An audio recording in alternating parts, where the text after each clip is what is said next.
Yeah, we had a great performance yesterday. Really happy with our guys. Coming back from a real bad weekend the week before. I didn't know how they would respond. We hadn't had a weekend like that all year where we took two losses, and they did a great job.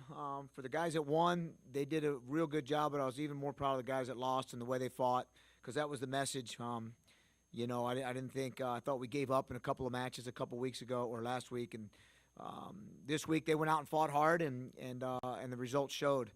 A real big challenge Thursday night. Northern Iowa comes in. They're ranked. They've got about 7 or 8 guys ranked in the top 20, and they're a scrappy team that wrestles hard. And it's senior night for us, and it'll be emotional, and we're hoping for to end the dual meet season or the preseason, what I like to call it, on a good note, and get ready for the Big Tens.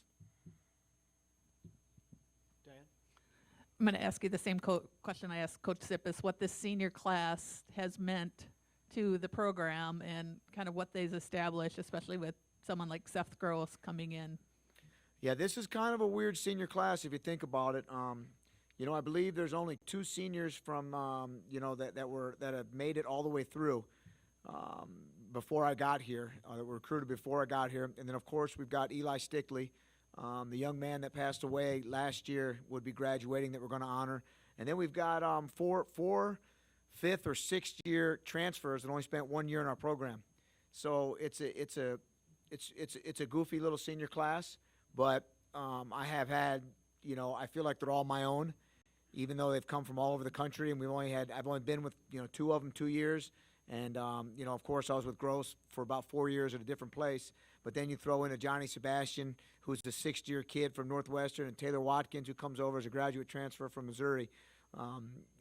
So it's a weird class, but I also believe that they've set the bar very high for the young freshmen that will step in and keep this program going. So it's kind of a weird class, a class I've never been a part of before like this. But it's also to rebuild this program and get us to the top of the Big Ten and the top of the country. I think they've done a heck of a job. One of your goals is to really start building the home crowds. Can you talk about just what they've meant to this team, especially during some crucial matches? Yeah, it's been great. The crowd has been unbelievable. When I first got here, we didn't even sell season tickets.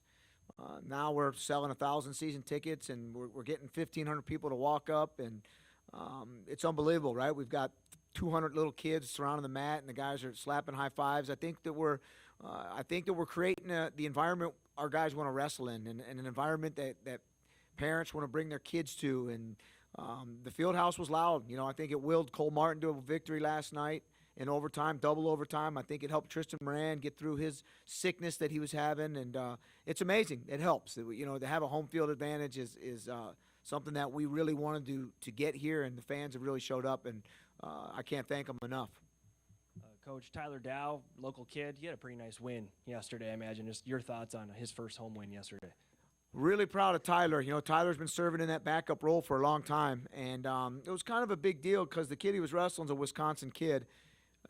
From Michigan, and Tyler had only beaten him 4-1 their senior year or something like that. And so I saw when I knew they had wrestled, I was a little concerned. But we wanted to give Jared Kradinger a little break. He's going to run through the gauntlet in the Big Ten of like the top 6 guys in the country.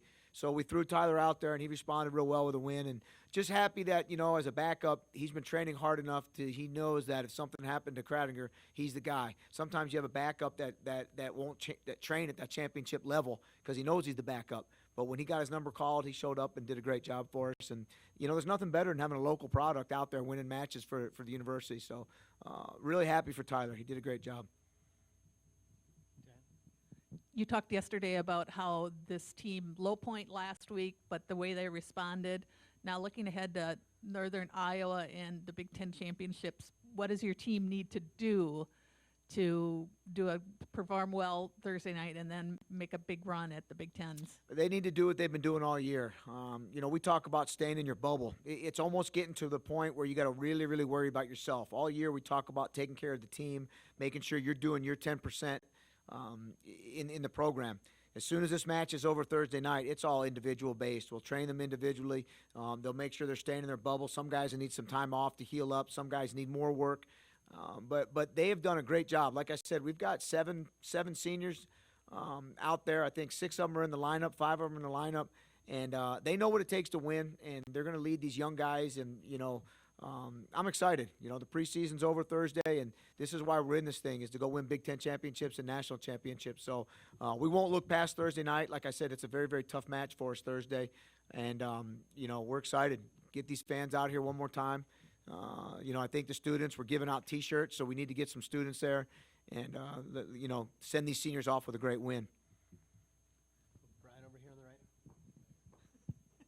As far as Seth's concerned, the success that he's had, what has he taught, or what have the other wrestlers learned from a young man like that?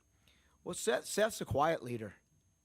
Seth goes about his business and doesn't say a whole bunch, but it's those little things. It's like when we put 60 minutes on the clock and we say wrestle till you don't want to wrestle anymore. He goes the whole 60 minutes. He's the last guy wrestling.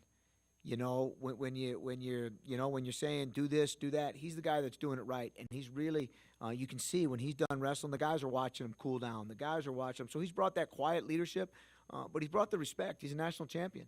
There's not many of them. And when you have a national champion in your room working the way he does and carrying on, taking care of his business the way he does, you can't help but to look at him and be, amazed.